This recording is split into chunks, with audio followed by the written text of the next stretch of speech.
nos queda todavía una horita para compartir con ustedes y quería aprovecharla, a por lo menos un fragmento de ella, no me voy a quedar hablando una hora, quédense tranquilos, para hacer un poco un análisis de la situación a la cual llegamos en este recomienzo de la campaña ya a menos de un mes y medio de las elecciones generales, o exactamente un mes y medio de las elecciones generales. Perdón. ¿Estás bien? Sí, estoy bien. Bien. Hubo esta semana un debate, que en realidad es un debate viejo, que retomó actualidad a partir de una serie de declaraciones, en especial una que hizo a comienzos de la semana Axel Kicillof, el gobernador de la provincia de Buenos Aires, cuando habló de seguir el camino que marcaron Perón, Evita, Néstor y Cristina, pero de componer una canción diferente. Lo cual puso sobre la mesa esta cuestión sobre si es necesario, si es importante en esta nueva etapa del peronismo, algo que en términos muy burdos se puede llamar, o se ha llamado esta semana, kirchnerizar o deskirchnerizar la campaña. Kirchnerizar o deskirchnerizar, porque se habla también sobre la participación o no de Cristina Fernández de Kirchner, de Máximo Kirchner, de la Cámpora. Y muchos leyeron esta frase de Axel como una señal en el sentido de deskirchnerizar, ¿no? De decir, bueno, dejemos de lado los eslóganes con los que venimos desde hace 10 años, las fórmulas con las que venimos intentando desde hace tiempo y no funcionan, e inventemos algo nuevo. Diría más. Si esa misma frase no la hubiera dicho Axel Kicillof, sino que lo hubiera dicho otro dirigente, se hubiera armado Flor de Quilombo. Se hubieran armado Flor de Quilombo y hubieran salido con el cuchillo entre los dientes.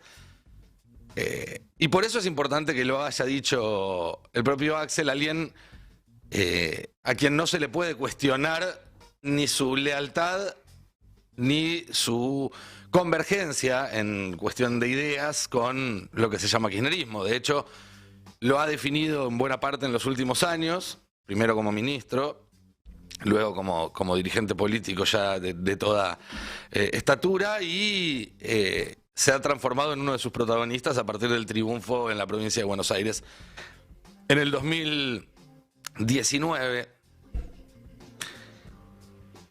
Al mismo tiempo se ve un movimiento contrario, si se quiere, que es el de un Sergio Massa, que si bien es cierto que está retomando algunos tópicos y algunas cuestiones de sus posiciones históricas de 2013, como hablábamos hace un rato del tema de ganancias, como tiene que ver con su discurso de seguridad, también es un Sergio Massa que se kirchnerizó en un montón de aspectos. Uno escucha las entrevistas que da y habla del Fondo Monetario Internacional en los términos que hablaría un kirchnerista, habla de lo que sucedió durante los 4 años del macrismo en los términos que haría un kirchnerista. Es decir, se da ese movimiento de convergencia, si se quiere, donde el sector más kirchnerista de la coalición plantea escribir una canción nueva, el sector menos kirchnerista de la coalición repite el estribillo de la canción anterior. Por eso yo propongo dejar de discutir si kirchnerizar o deskirchnerizar, porque es una discusión que no tiene sentido y además es una discusión táctica, chiquita. Si conviene más o no que Cristina haga un acto grande o que aparezca en una recorrida o que no aparezca en absoluto o que dé una entrevista, es cuestión de algunos votos más, algunos votos menos. Y yo soy de los que creen que los votos llegan solos si se resuelven otras cosas antes, si se muestra que se resuelven otras cosas antes. Entonces, entre la disyuntiva de kirchnerizar o deskirchnerizar, creo que lo que estamos viendo, tanto de parte de Massa como de Kicillof, y hago hincapié en ellos dos porque claramente son los dos dirigentes más importantes que va a tener esta nueva etapa, a nivel presente, no por desacreditar nada de lo que vino antes, ¿no? Insisto, en vez de pensar en una disyuntiva entre kirchnerizar y deskirchnerizar, creo que tenemos que empezar a pensar que lo que hacen Massa y Kicillof es post-kirchnerizar. Es empezar a pensar un peronismo posible para una nueva etapa. Que no reniegue de todas las cosas buenas del ciclo anterior, pero que aprenda también de los problemas y de los errores que nos trajeron hasta acá. Porque hay que hacerse un poco el boludo, o mucho, para no darse cuenta de que si estamos a 40 años de la recuperación de la democracia y a 20 de la llegada del kirchnerismo al poder, discutiendo los temas que se están discutiendo, desde Victoria Villarruel para abajo, desde la dolarización y Cavallo para abajo, es porque algunas cosas no se hicieron bien. Digo, alguna responsabilidad hay entre quienes tuvieron la manija los últimos 40, los últimos 20 años, para que hoy el debate sea el que es.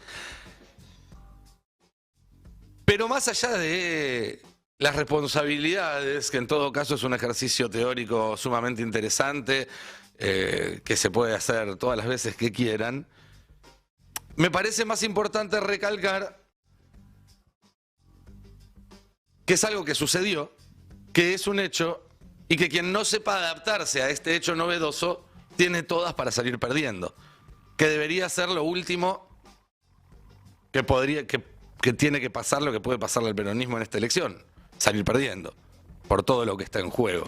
Es decir, es importante que los dirigentes políticos que toman decisiones, de Cristina para abajo, lo hagan entendiendo que estamos en un escenario distinto. Y yo creo que lo entienden, ¿eh?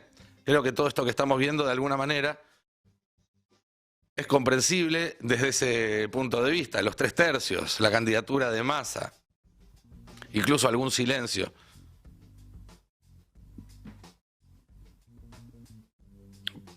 Porque, y lo dijimos la semana pasada, y lo vamos a volver a repetir, después del 13 de agosto, cuando se abrieron las urnas, el mapa político argentino voló por los aires.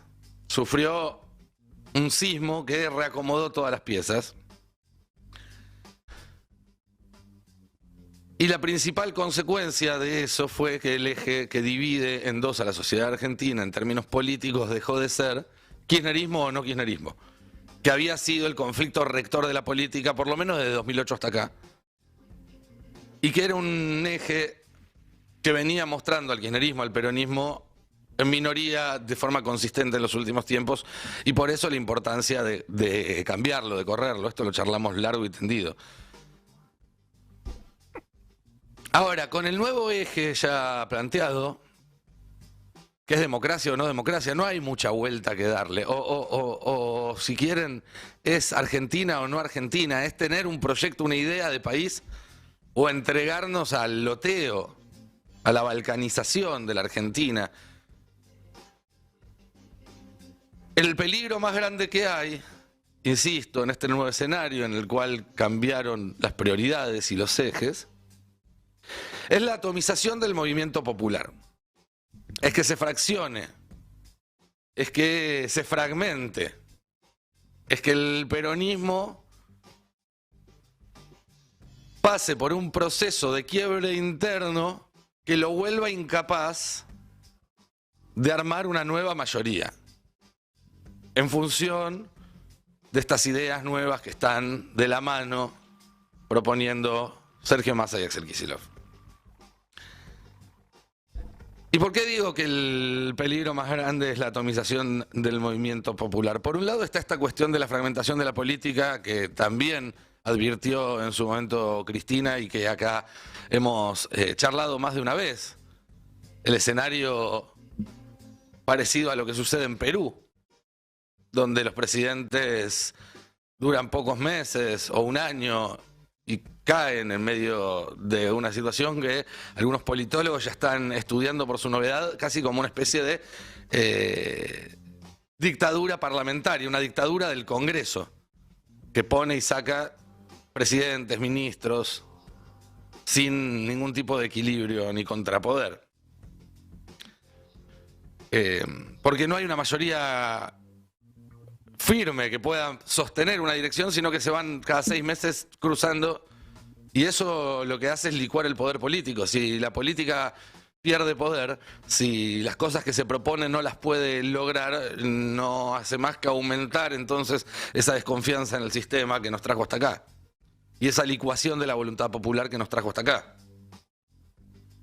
Pero además de ese peligro general, estructural, de la fragmentación política, si el peronismo en particular se atomiza, si no logra construir una nueva mayoría, bueno, hay dos escenarios. Uno en el cual aún así logra ganar un balotaje, por un voto de casualidad, de rebote, de chiripa, pero no logra gobernar. Porque hoy si Massa gana el balotaje, pero rompe con una parte de la coalición, va a quedar en una situación de debilidad absoluta. Y ya sabemos que si de milagro el peronismo gana esta elección y no logra hacer un buen gobierno, no digo los próximos 4 años, digo los 6 meses, los 3 meses, las 3 semanas que le siguen al 10 de diciembre, bueno, vayámonos diciéndole chau. No nos van a dar infinitas posibilidades. A lo sumo quedará un crédito, o ninguno, pero uno como mucho. Y si perdemos, y si se pierde esta elección, y se atomiza el peronismo, entonces lo que no va a haber es ningún tipo de barrera política para lo que intente hacer el gobierno de turno. El ejemplo más claro está en lo que pasó durante el gobierno de Macri. Durante 2 años el peronismo estuvo roto, partido en 2, y Macri hizo lo que quiso. Y a partir de la mitad de 2017, tenés Maldonado, tenés el triunfo del PRO de Juntos por el Cambio en la elección de medio término y tenés todo lo que pasó en el Congreso con la reforma previsional. Y ahí se vuelve a juntar el peronismo y le pone un freno a Macri. No fue suficiente, fue demasiado tarde. No llegamos a tiempo de evitar el regreso al Fondo Monetario Internacional. Pero se le pudo poner un freno. ¿Cuándo? Cuando todo el peronismo estuvo junto, no mostró fisuras. El principal peligro entonces es la atomización del movimiento popular y la llave para que eso no suceda ya no la tiene Cristina, sino que la tienen Sergio Massa y Axel Kicillof, los que están en la boleta, los que agarraron el bastón de mariscal, los que salieron a jugar. ¿Por qué? Y porque si hablamos de post-kirchnerismo, Massa representa el post y Kicillof al kirchnerismo. Y se necesitan mutuamente para poder afrontar la mutación que tienen por delante, que necesitan para poder adaptarse a este nuevo sistema político que ya no gira sobre la antigua grieta, sino sobre una diferente, más profunda probablemente, más ancha probablemente, más terrible, pero es otra.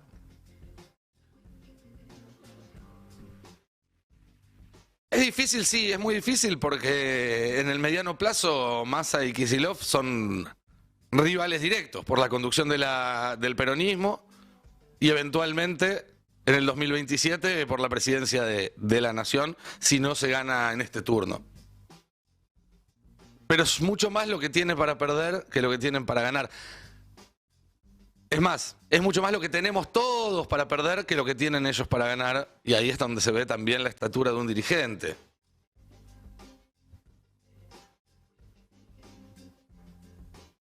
En querer representar una mayoría en vez de conformarse con la conducción de un espacio pequeño. Eso se llama política testimonial y es lo último que puede ser el peronismo.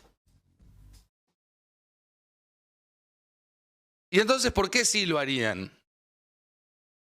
¿Por qué podemos pensar en que esa alianza entre esos dos dirigentes que están actuando en tándem y se vio claro esta semana, puede estar el futuro de un peronismo que se mantenga unido?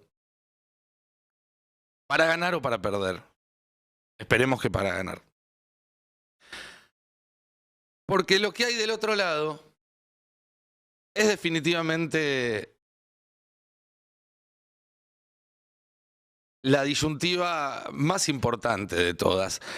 Ya no es Macri, ya no es Milei. Esta semana quedó claro que los dos proyectos que hay en juego ni siquiera son una cuestión de diferencia de modelo económico, aunque está la diferencia de modelo económico, por supuesto, de por medio. estamos volviendo, y si me disculpan el hecho de que me remita tan atrás en la historia, pero estamos volviendo ahora de Noperón. Esta semana se vio clarísimo. Salió un juicio que condena al país a pagarle 16.000 millones a un fondo buitre y no hubo un solo dirigente opositor que dijera, che, esto es una barbaridad para la Argentina. Para la Argentina. No para Kicillof, como dicen ahora. Por Kicillof debemos... ¿Saben qué? La estatización de YPF fue en el año 2012. Kicillof no era parte del gobierno. Se nota mucho que están haciendo esto, que están entregando la soberanía de Argentina para rascar unos votos en la provincia de Buenos Aires. Che, ustedes han debido. Vayan a buscar la foto del día que se anunció la estatización. Está Cristina, Devido, Randazzo, Vudú. No está Kicillof. Pero vos te metés en la cuenta de Twitter o las entrevistas que dieron todos los dirigentes de la oposición ayer, hoy. Kicillof. Nos hizo perder 16.000 millones de dólares. ¿Saben qué? No. Hoy en día, Vaca Muerta tiene reservas comprobadas de fácil acceso y que van a salir del suelo argentino en los próximos años por más de 70.000 millones de dólares. Algunos hablan de 80, 90.000. Y tiene recursos totales, esto es, la cantidad de gas y de petróleo que hay bajo la tierra, que todavía no son reservas porque no fueron estudiados, cuantificados, pero que están ahí, por más de 200.000 millones de dólares. O más todavía, según algunos estudios. Y en el peor de los casos, si la sentencia que salió ayer, y ahora vamos a hablar un poco más de ese juicio, queda firme, Argentina va a pagar en algún momento 16.000 millones. ¿Es mucha plata? Sí, es mucha plata. Pero si no se hubiera hecho la estatización de YPF, que es lo que cuestiona la oposición, hoy no tendríamos Vaca Muerta. Es mucho más que esa plata. Pero además, si vos me dijeras, ¿sabes qué? La empresa que le hizo el juicio YPF tenía razón. Los cagaron, hicieron el juicio, y entonces uno podría llegar a entender esta posición anti-argentina de la oposición en una entereza moral, en que están haciendo lo correcto. Pero ¿saben qué? Bruford, que es el fondo buitre que nos está pidiendo esto, no era parte de YPF cuando se estatizó. No, fueron y le compraron los derechos por el juicio a los que justamente se les había dejado afuera cuando se hizo la estatización. Porque, a ver, no quiero extenderme mucho en cuestiones legales, pero el estatuto de YPF, que lo habían armado Dromi y Menem cuando la privatizaron para que no se vuelva a estatizar, decía que si el Estado o alguien compraba el 51% de las acciones, tenía que hacerle la misma oferta a los que tenían el 49% restante. Estaba obligado a hacerlo. Y el Estado argentino, cuando hizo la expropiación, que no es una compra, es una expropiación, dijo esto no cuenta, esta ley, no cuenta. Por un lado, porque la ley argentina es superior al estatuto de una empresa. Vamos, esto es básico, derecho constitucional 1, la pirámide. Pero además porque esto es una expropiación y no es una compra. Bueno, los que tenían el 49 no se quejaron, pero sí le vendieron el derecho a quejarse. Un fondo buitre que fue a un juzgado, el de Griesa, que ahora ya no está más porque es muy viejito, se murió, no sé qué pasó, a pedir que los indemnicen por todo ese monto, con intereses, y la jueza les dio la razón y además de todos los montos posibles que iban en función de la fecha en la cual se tomaba, que se había estatizado la empresa y también la tasa de interés, la tasa de interés, una cifra que podía ir entre los 3.000 y los 16.000 millones. Bueno, puso la más cara. Pero que se entienda, es un fondo buitre que fue y compró el derecho a hacer juicio contra la Argentina. No tenía nada que ver Bruford con YPF. Es especulación de la peor. De ese lado se están poniendo, una vez más, como ya se pusieron en 2015, los dirigentes de la oposición. Que se pondrán la camiseta argentina, irán a la cancha a ver el partido, cantarán muchachos, pero la verdad es que a la hora de la verdad terminan siempre jugando para los mismos intereses que van en contra de la Argentina. Son los mismos fondos buitre, que ahora Milei está diciendo que le van a prestar 60.000 millones de dólares para poder hacer la dolarización. O sea, ustedes entienden, ¿no? Cada vez que Argentina tuvo un problema con los fondos buitre, fue porque los fondos buitre buitrearon, es decir, porque compraron deuda argentina en muy malas condiciones para tratar de sacar una ganancia extraordinaria. Esta sería la primera vez que vamos directamente y le damos la joya de la abuela a los buitres. Quédenselo, muchachos, tomen, tengan. ¿O se piensan que BlackRock nos va a prestar plata por filantropía? Bueno, básicamente el plan de Milei es entregarle la llave del país a los fondos buitre. Literal, ¿eh? Literal, es entregarle los recursos naturales, la economía, el futuro nuestro, de nuestros hijos, de nuestros nietos,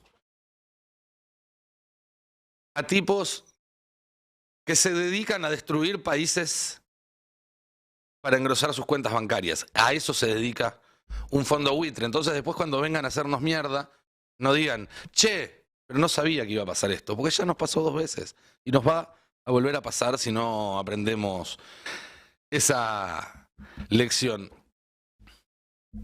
Hoy en día el mundo ya no se rige más por una disyuntiva izquierda o derecha. Se queda muy chica esa disyuntiva para explicar lo que pasa hoy en día. Pero hay otro debate que se está repitiendo a lo largo y a lo ancho del planeta, que es el debate entre el desarrollo nacional y los modelos globalizantes. No porque la globalización sea algo por malo en sí mismo, sino porque estos modelos de globalización, que es una globalización al uso del Atlántico Norte, no es la globalización del BRICS, porque los mismos que te hablan de globalizar, después te dicen que no quieren entrar al BRICS. Es una globalización en la cual deja a la Argentina muy cómoda en el rol de dador de materias primas.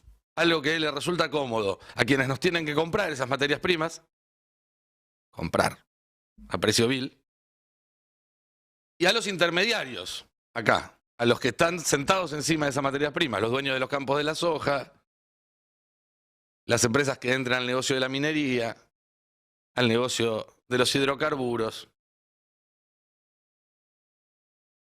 Pero ese modelo no nos sirve a los argentinos. ¿Por qué? Porque es un modelo que justamente nos ve simplemente como una góndola de la cual van a sacar lo que necesitan para hacerse la cena, pero no contratan al cocinero, ni al mozo, ni al que limpia el bar, ni al que está en la caja. Es decir, no genera trabajo. No genera trabajo. En cambio, el modelo nacional lo que dice es a esas materias primas hay que ponerles valor agregado por 2 motivos. Uno, porque genera puestos de trabajo, es decir, la soja que sale, el litio que sale, el gas que sale, deja acá en la Argentina el sueldo de muchísima gente, empresas que se encargan de proveer a las más importantes, ¿sí? Proveedores, empresas de servicios. Pero además, porque el valor agregado lo que hace es que valga más en dólares. Es decir, una cosa es el grano de trigo, que vale X. Otra cosa es exportar la harina, que ya vale el doble o el triple. Y otra es exportar fideos, que vale 10 veces más. Y si se exporta más valor agregado, hay más dólares. Y si hay más dólares, por un lado la economía empieza a tranquilizarse, que es una condición necesaria para cualquier otra cosa a esta altura del partido. No hay margen. Pero además, un secreto, que no es lo que no te dicen los economistas que van a la tele. Si Argentina tiene más dólares, tu trabajo vale más. Tu sueldo vale más. ¿Por qué los sueldos en Argentina hoy están muy bajos? Porque la Argentina no tiene dólares en el Banco Central. Ustedes dirán, ¿pero qué tiene que ver una cosa con la otra? Y tiene que ver con que en un mundo como este, donde está todo interconectado, la velocidad a la que crece la economía, entre otras cuestiones, está vinculada a la capacidad que tenés de importar insumos, de importar las cosas que se utilizan para fabricar. desde los productos terminados, las partes de un auto o lo que fuera, hasta los envases, el aluminio de las latas, el plástico de las botellas. La falta de dólares hace que la economía no pueda crecer. Es un cepo. Eso sí es un cepo. Y si la economía no crece, los salarios no crecen. Entonces, un modelo nacional es un modelo de bolsillos más gordos para los argentinos. Y un modelo internacional es un modelo en el cual va a haber una clase alta de 5 millones de personas, el 10% del país, y el resto no va a tener trabajo. O va a tener trabajos de mierda. Y estos dos modelos no son solamente construcciones teóricas. Son opciones políticas tomadas por dirigentes, por personas y por fuerzas de manera efectiva. Esta semana vimos que vino Carlson Tucker a la Argentina. Un tipo al que lo echaron de la Fox por ser poco serio y demasiado de derecha. O sea, imagínense. Imagínense. Es como que, no sé, te rajen de McDonald's porque consideran que la comida que haces no es sana. Ese es Carlson Tucker. Forma parte de un dispositivo que es un dispositivo internacional. Fue el tipo que le hizo UPA a Trump para que gane en 2016, que le dio su bendición a Orbán para que gane en Hungría, que le dio su bendición a Bolsonaro para que gane en Brasil, y que viene acá ahora para bendecir a Milei. No es casual esto, están organizados. Están organizados. Milei es Bolsonaro, Milei es Trump. No, mentira, es peor. ¿Por qué? Porque Trump y Bolsonaro cuidaron la economía de Estados Unidos y de Brasil. Cerraron la economía, cuidaron las empresas, cuidaron la fuente de trabajo. Este viene a rifarnos porque además de todo tenemos la mala suerte de que tenemos a la derecha más cipaya del planeta. Pero lo cierto, para ir redondeando, es que está claro que en esta elección no solamente se vota dos modelos económicos, y no solamente se vota, como vimos esta semana a partir de esa impúdica exhibición que hicieron Villarruel y sus amigos del Partido Militar, no solamente se vota el consenso democrático de estos 40 años, también se vota Argentina sí o Argentina no. Si vamos a querer tener un país o si vamos a querer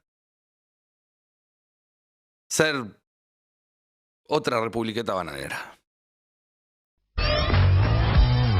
Un país unido por la radio. El Destape Radio. 107.3. Nuestra radio.